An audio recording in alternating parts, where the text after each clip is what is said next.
ఏపీలో DSC 2024 schedule విడుదల చేశారు. 6100 టీచర్ పోస్టుల భర్తీకి డిఎస్సి నిర్వహణ కోసం ఈ నెల 12 నుంచి డిఎస్సి ప్రక్రియ ప్రారంభం కాబోతోంది.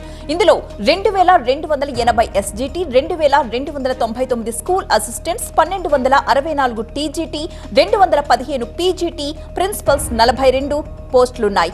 జూన్ నాటికి పోస్టింగ్లు పూర్తి చేస్తామని ప్రకటించారు మంత్రి బొత్స సత్యనారాయణ.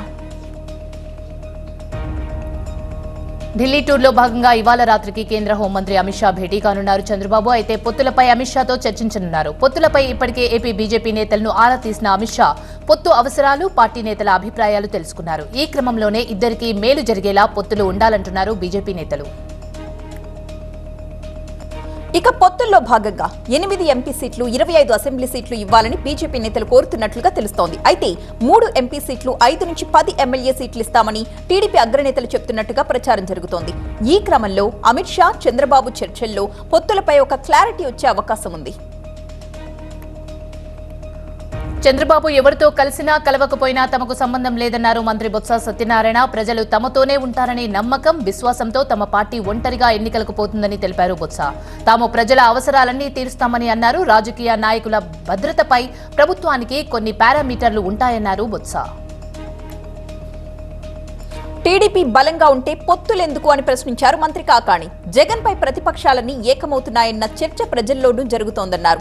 జనసేన, బీజేపీలతో పాటు కలిసొచ్చే మిగతా పార్టీలతోనూ చంద్రబాబు పొత్తులు పెట్టుకుంటాడని, ఆ విషయంలో ఎలాంటి సందేహం లేదని కాకాణి గోవర్ధన్ రెడ్డి అభిప్రాయపడ్డారు. ఎన్నికలకు ముందు చివరి బడ్జెట్ కావడంతో బడుగు బలహీన వర్గాల సంక్షేమ రంగాలకు పెద్దపీట వేసింది జగన్ సర్కార్. 2024-25 ఆర్థిక సంవత్సరానికి సంబంధించి 2,86,389 కోట్ల అంచనాలతో బడ్జెట్ ప్రవేశపెట్టారు ఆర్థిక మంత్రి బుగ్గన రాజేంద్రనాథ్. అయితే శాసనసభలో బుగ్గన, మండలిలో ఐటీ, పరిశ్రమల శాఖ మంత్రి గుడివాడ అమర్నాథ్ బడ్జెట్ను ప్రవేశపెట్టారు.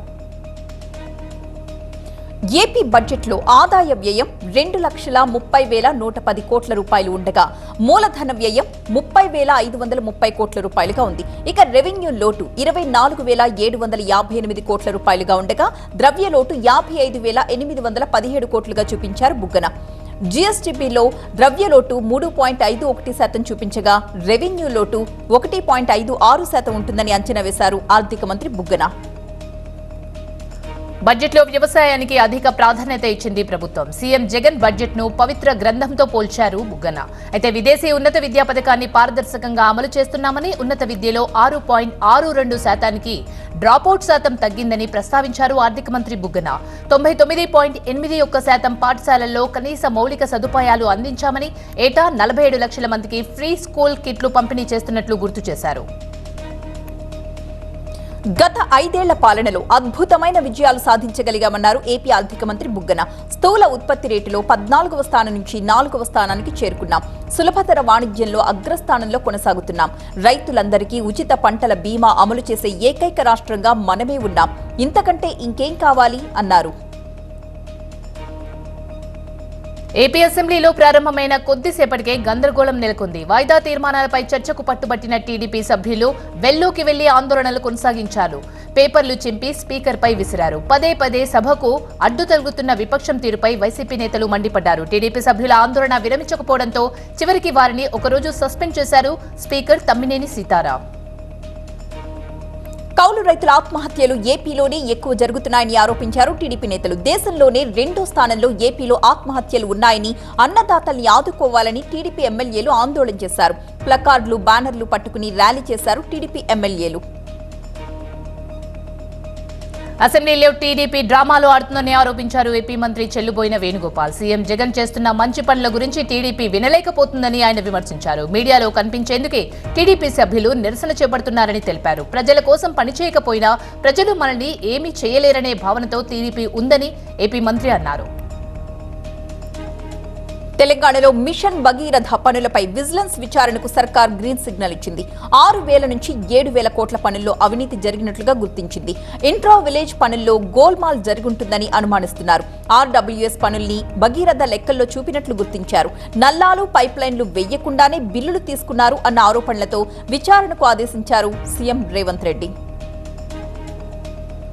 ఈ ఏడాది చివరి నాటికి 2 లక్షల ఉద్యోగాలు భర్తీ చేస్తామన్న సీఎం రేవంత్ రెడ్డి ఏ శాఖలో ఎన్ని ఖాళీలున్నాయో వెల్లడించాలని డిమాండ్ చేశారు మాజీ ఎంపీ వినోద్.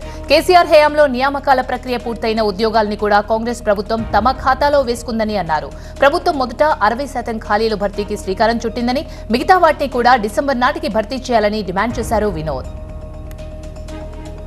కృష్ణా జలాల పరిరక్షణ ధ్యేయంగా ఈ నెల 13న నల్లకొండలో 6 నూరైన సభ నిర్వహించి తీరుతామని స్పష్టం చేశారు మాజీ మంత్రి జగదీష్ రెడ్డి.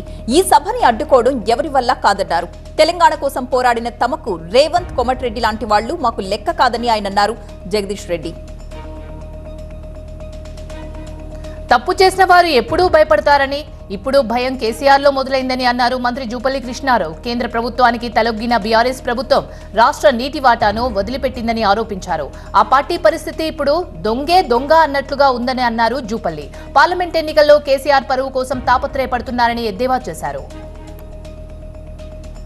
చట్టసభల్లో బీసీలకు రిజర్వేషన్స్ కల్పించాలన్న ప్రధానమైన డిమాండ్తో పాటు అనేక ఇతర డిమాండ్ల సాధన కోసం ఢిల్లీలో బీసీ సంక్షేమ సంఘం తలపెట్టిన మహాధర్నాకు కాంగ్రెస్ నేత వీహెచ్ మద్దతు ప్రకటించారు. కులాల వారీగా జనాభా లెక్కల సేకరణ జరపాల్సిందే అన్నారు. తాను ఓబీసీ ఎంపీల ఫోరం కన్వీనర్ గా ఉన్న సమయంలో బీసీల హక్కుల కోసం, సమస్యల పరిష్కారం కోసం పోరాడానని గుర్తు చేశారు. విజయసాయిరెడ్డి పెద్ద అజ్ఞాని అని వ్యాఖ్యానించారు టీపీసీసీ అధికార ప్రతినిధి అద్దంకి దయాకర్. తెలంగాణ ప్రభుత్వంపై ఇంత అక్కసు ఎందుకని ప్రశ్నించారు. షర్మిల వల్ల కాంగ్రెస్ బలం పెరుగుతుందని ఆయన ఆందోళన చెందుతున్నారని అన్నారు. రాష్ట్రం విడిపోకపోతే జగన్ ముఖ్యమంత్రి అయ్యేవాడా అని ప్రశ్నించారు అద్దంకి దయాకర్. ప్రధాని నరేంద్ర మోదీ మాటిస్తే దాన్ని నెరవేర్చకుండా ఉండలేరని అన్నారు కేంద్ర మంత్రి కిషన్ రెడ్డి. సికింద్రాబాద్ రైల్వే స్టేషన్లో జరుగుతున్న ఆధునికీకరణ పనుల్ని పరిశీలించారన్న. గత సంవత్సరం ప్రధాని మోదీ వందే భారత్ ట్రైన్ ప్రారంభంతో పాటు రైల్వే స్టేషన్ పునర్నిర్మాణం పనులకు శంకుస్థాపన చేశారు. ఈ పనులు శరవేగంగా సాగుతున్నాయి. హెచ్ఎండిఏ మాజీ డైరెక్టర్ శివబాలకృష్ణ దగ్గర 250 కోట్ల అక్రమాలు గుర్తించింది ఏసీబీ. 214 ఎకరాల భూములు, 29 ప్లాట్లను గుర్తించారు. తెలంగాణతో పాటు వైజాగ్లోనూ ఆయనకు ఆస్తులున్నాయని తెలిపారు ఏసీబీ జాయింట్ డైరెక్టర్ సురేంద్ర. అయితే ఈ కేసులో మరో 3 అరెస్ట్ చేసే అవకాశం ఉంది. శివబాలకృష్ణను ఏసీబీ 7 రోజుల పాటు విచారించగా తవ్వే కొద్దీ అక్రమాలు బయటపడుతున్నాయి. యాంటీ క్యాన్సర్ డ్రగ్స్ తో పాటు యాంటీబయోటిక్ ఇంజెక్షన్స్ తయారు చేస్తున్నారని ఆరోపణలు రావడంతో చెర్లపల్లిలోని ఇండియన్ జినామిక్స్ కంపెనీపై డ్రగ్ కంట్రోల్ అధికారులు దాడులు చేశారు. కీమోథెరపీలో ఇంజెక్షన్ గా వాడుతున్న ఈ డ్రగ్ వల్ల క్యాన్సర్ పేషెంట్స్ కి మరింత అనారోగ్య సమస్యలు తలెత్తే అవకాశం ఉందని గుర్తించారు. మెగా డిఎస్సీ ఇవ్వాలని డిమాండ్ చేస్తూ శ్రీకాకుళంలో కలెక్టరేట్ ఎదుట ఆందోళనకు దిగారు ఏఐవైఎఫ్. రాష్ట్ర ప్రభుత్వం విడుదల చేయనున్న డిఎస్సీ నోటిఫికేషన్లో 25,000 ఉద్యోగాలకు ఏమాత్రం తక్కువ ఉండకుండా భర్తీ చేయాలని వారు కోరారు. కాంట్రాక్ట్ నియామకాలతో నిరుద్యోగ యువత తీవ్రంగా నష్టపోతుందని ఆవేదన వ్యక్తం చేశారు. పంజాగుట్టలో డ్రగ్స్ విక్రయిస్తున్న నైజీరియన్ అరెస్టు తర్వాత పలువురు ప్రముఖులు అజ్ఞాతంలోకి వెళ్లిపోయారు. Most wanted drug peddler Stanley భారీ నెట్వర్క్ ఏర్పాటు చేసుకున్నట్లు గుర్తించారు పోలీసులు. స్టాన్లీ అరెస్టుతో 7 ఏజెంట్లు పరారీలో ఉన్నట్లుగా తెలుస్తోంది. ఈ ఏజెంట్ల ద్వారా ప్రముఖులకు డ్రగ్స్ సరఫరా అయినట్లుగా చెబుతున్నారు. ఆసియా ఖండంలోనే ప్రసిద్ధిగాంచిన మేడారం జాతరను సాంప్రదాయ పూజలతో ప్రారంభించేందుకు సిద్ధమయ్యారు ఆదివాసీలు. గుడిమెలగ పండుగ పేరుతో పూజలు చేస్తారు. మేడారంలోని సమ్మక్క, కన్నెపల్లిలో సారళమ్మ, కొండవాయిలోని గోవిందరాజు, పూనగండ్లలోని పెద్ద పడిగిద్దరాజు ఆలయాలను ఆదివాసీ ఆచార సంప్రదాయాల ప్రకారం శుద్ధి చేయనున్నారు పూజారులు. రాజానగరంలో భారీ ఆంజనేయ విగ్రహం ఏర్పాటుకు గణపతి సచ్చిదానంద స్వామీజీ సమక్షంలో భూమి పూజ నిర్వహించారు ఎమ్మెల్యే జక్కంపూడి రాజా. జాతీయ రహదారిపై ప్రమాదాల నివారణకు శ్రీరామ రక్షగా ఉండాలన్న సంకల్పంతో 144 అడుగుల ఎత్తులో ఈ భారీ హనుమాన్ విగ్రహం ఏర్పాటు చేస్తున్నామని తెలియజేశారు.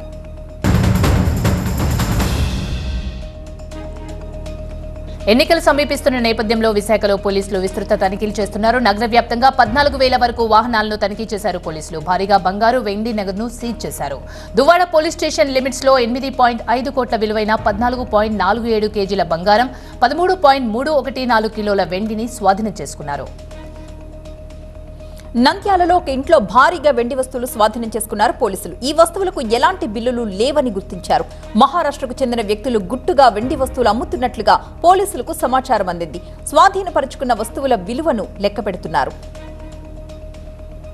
మేడ్చల్ జిల్లాలో విద్యుత్ మీటర్ కార్మికులు ఆందోళన దిగారు. ఇప్పటికే పని భారంతో ఇబ్బంది పడుతున్న తమకు అదనంగా గృహజ్యోతి పథకం కోసం అదనపు భారం మోపుతున్నారని ఆరోపించారు. వినియోగదారుల నుండి ration card, Aadhaar, phone number తదితర వివరాలు సేకరించాలని అధికారులు ఆదేశాలు ఇస్తున్నారని విద్యుత్ కార్మికులు వాపోయారు. రెయిన్బో హాస్పిటల్లో స్త్రీలు, చిన్నారులకు అవసరమైన వివిధ రకాల ఉత్పత్తులతో బటర్ఫ్లై ఎసెన్షియల్ స్టోర్ ని ప్రారంభించారు. ఈ కార్యక్రమానికి అల్లు స్నేహ హాజరై సందడి చేశారు. ఈ ఉత్పత్తుల్ని లాంచ్ చేయడంతో పాటుగా నూతన స్టోర్ కి శుభాకాంక్షలు కూడా తెలిపారు.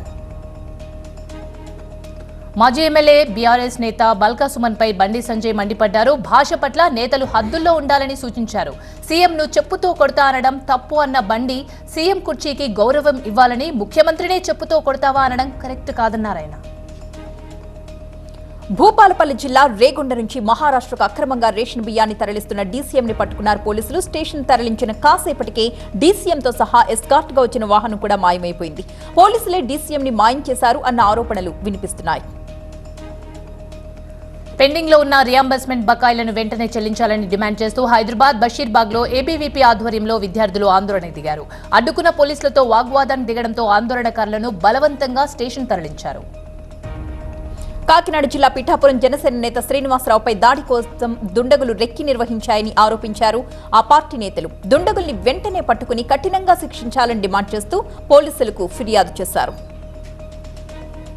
పశ్చిమ గోదావరి జిల్లా చెరుకువాడ దగ్గర ఓ మహిళతో అసభ్యంగా ప్రవర్తించాడు ఆటో డ్రైవర్. మహిళ కేకలు వేయడంతో పారిపోయేందుకు ప్రయత్నించారు. అయితే స్థానికులు ఆటో డ్రైవర్ను వెంటాడి పట్టుకుని చితకబాది పోలీసులకు అప్పగించారు.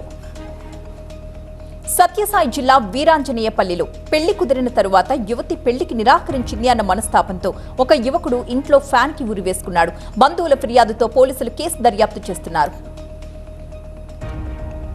కాకినాడ జిల్లా రామవరం హర్యానా దగ్గర కంటైనర్లో తరలిస్తున్న 3 క్వింటాల 70 కిలోల గంజాయిని పట్టుకున్నారు పోలీసులు. సీజ్ చేసిన గంజాయి విలువ 7.5 లక్షలు ఉంటుందని చెప్పారు. ఇద్దరిని అదుపులోకి తీసుకుని విచారిస్తున్నారు. దేశాన్ని ఉత్తర, దక్షిణం పేరుతో ప్రజల్ని విడదీయాలని చూస్తున్నారని కాంగ్రెస్ పై ధ్వజమెత్తారు ప్రధాని మోదీ. రాజ్యసభలో రాష్ట్రపతి ప్రసంగానికి ధన్యవాదాలు తెలియజేస్తూ ప్రసంగించిన మోదీ కాంగ్రెస్ తీరుపై తీవ్రస్థాయిలో ధ్వజమెత్తారు. ఢిల్లీలో కర్ణాటక సీఎం సిద్దరామయ్య ధర్నాను తప్పుపట్టారు. కేంద్రం నుంచి రావాల్సిన పన్ను వాటాల్లో కర్ణాటకకు అన్యాయం జరుగుతుందని ఆరోపిస్తూ ఢిల్లీలోని జంతర్ మంతర్ దగ్గర ధర్నా చేపట్టారు కర్ణాటక సీఎం సిద్దరామయ్య. కర్ణాటక నుంచి పన్నుల రూపంలో రూపాయి వసూలు చేస్తే 12 పైసలు తిరిగి చెల్లిస్తున్నారని విమర్శించారు. ఢిల్లీలో కేంద్ర ప్రభుత్వానికి వ్యతిరేకంగా కాంగ్రెస్ చేపట్టిన నిరసనకు వ్యతిరేకంగా అటు కర్ణాటక కాంగ్రెస్ ప్రభుత్వానికి వ్యతిరేకంగా బీజేపీ బెంగళూరులో ఆందోళన చేపట్టింది. విధాన సౌధ ఎదురుగా ఉన్న గాంధీ విగ్రహం ముందు నిర్వహించిన నిరసన ప్రదర్శనలో బీజేపీ రాష్ట్ర అధ్యక్షుడు బీవై విజయేంద్ర, పార్టీ ఎమ్మెల్యేలు పాల్గొన్నారు. బీజేపీ నేతల నిరసనకు సంబంధించి మార్ఫింగ్ చేసిన ఫోటోలను ఉపయోగించిన వ్యవహారంలో కర్ణాటక మాజీ CM DK Shivakumar, Karnataka Congress IT cell అధ్యక్షుడు బీఆర్ నాయుడుపై క్రిమినల్ కేసు నమోదు చేయాలని బెంగళూరులోని ప్రత్యేక కోర్టు ఆదేశించింది. భారత్ జోడో న్యాయ యాత్రలో భాగంగా ఒడిశాకు చేరుకున్న రాహుల్ గాంధీ అక్కడి సుందర్గఢ్ జిల్లాలోని వేద వ్యాస మందిరాన్ని దర్శించారు. ఒక రాతి గుహలో ఉంటుంది ఈ ఆలయం. ఇక్కడే కూర్చుని వేదవ్యాసుడు మహాభారతం రచించాడని అంటారు. రాష్ట్రపతి ద్రౌపది ముర్ము ఢిల్లీ మెట్రోలో ప్రయాణించారు. సాధారణ ప్రయాణికురాలి మాదిరిగా పెద్దగా హడావిడి లేకుండా వచ్చారు. ఢిల్లీ మెట్రో రైల్ కార్పొరేషన్ అధికారులు ఆమె వెంట ఉన్నారు. మెట్రో రైల్ సేవలు, ప్రయాణికులకు అందుతున్న సౌకర్యాలను అడిగి తెలుసుకున్నారు. లిక్కర్ స్కామ్ లో ఢిల్లీ సీఎం అరవింద్ కేజ్రీవాల్ కి కష్టాలు పెరిగాయి. ఈ నెల 17వ తేదీన విచారణకు హాజరు కావాలని Delhi Rouse Avenue court Kejriwal కు సమన్లు జారీ చేసింది. కేజ్రీవాల్ 5 సార్లు నోటీసులు ఇచ్చినప్పటికీ విచారణకు హాజరు కాలేదని ఈడీ కోర్టును ఆశ్రయించింది. బీహార్లో ప్రభుత్వం మారిన వేళ రాజీనామా చేసేందుకు అక్కడి స్పీకర్ అవధేష్ బిహారీ చౌదరి నిరాకరించారు. నిబంధనల ప్రకారం తాను నడుచుకుంటున్నానని స్పష్టం చేశారు. తనపై అవిశ్వాసం ప్రతిపాదించిన వెనుక తనకు ఈ రోజే తెలిసిందని చెప్పారు ఆయన. హర్దాలో బాణసంచా ఫ్యాక్టరీలో పేలుడుతో మధ్యప్రదేశ్ అధికారులు, పోలీసులు అప్రమత్తమయ్యారు. ఛతర్పూర్ జిల్లా వ్యాప్తంగా ఉన్న టపాసుల తయారీ ఫ్యాక్టరీని ఆకస్మిక తనిఖీలు చేపట్టారు. జిల్లా కలెక్టర్ బాణసంచా గోడౌన్లలో తనిఖీలు చేశారు. తమిళనాడుకు చెందిన 15 మంది మాజీ ఎమ్మెల్యేలు, ఒక మాజీ ఎంపీ బీజేపీలో చేరారు. అయితే ఢిల్లీలో నిర్వహించిన కార్యక్రమంలో కేంద్ర మంత్రులు రాజీవ్ చంద్రశేఖర్, ఎల్ మురుగన్, బీజేపీ తమిళనాడు అధ్యక్షుడు అన్నామలై వీరిని పార్టీలోకి ఆహ్వానించారు. ఉత్తరప్రదేశ్లోని సీతాపూర్లో ఫైర్ సిబ్బందితో కలిసి ఎన్డీఆర్ఎఫ్ సిబ్బంది మాక్ డ్రిల్ జరిపారు. భూకంపం, అత్యవసర పరిస్థితుల్లో ఎలా స్పందించాలి అన్న అంశంపై ఎన్డీఆర్ఎఫ్ రెస్క్యూ టీం డ్రిల్ చేపట్టారు. చిన్నారుల్ని సురక్షితంగా బయటకు తీసుకొచ్చి ఎలా రక్షించాలో కళ్లకు కట్టినట్టుగా రెస్క్యూ చేసి చూపించారు. పర్యాటకం కోసం విమానం ద్వారా తమ దేశానికి వచ్చే భారతీయులకు వీసా మినహాయింపును ఇరాన్ ప్రకటించింది. వీసా లేకుండా వారు 15 రోజుల పాటు ఇరాన్లో ఉండవచ్చు. పర్యాటకం కోసం వచ్చే వ్యక్తులకు మాత్రమే ఈ మినహాయింపు ఉంటుంది. మహారాష్ట్రలోని అహ్మద్నగర్లో మత్స్యకారులు భారీ ఆందోళన చేపట్టారు. అహ్మదాబాద్లో సోలార్ ప్రాజెక్టు ఏర్పాటును వ్యతిరేకిస్తూ జైక్వాడి డ్యాం దగ్గర నదిలో జలదీక్ష చేపట్టారు. మత్స్యకార మహిళలు భారీ సంఖ్యలో పాల్గొన్నారు.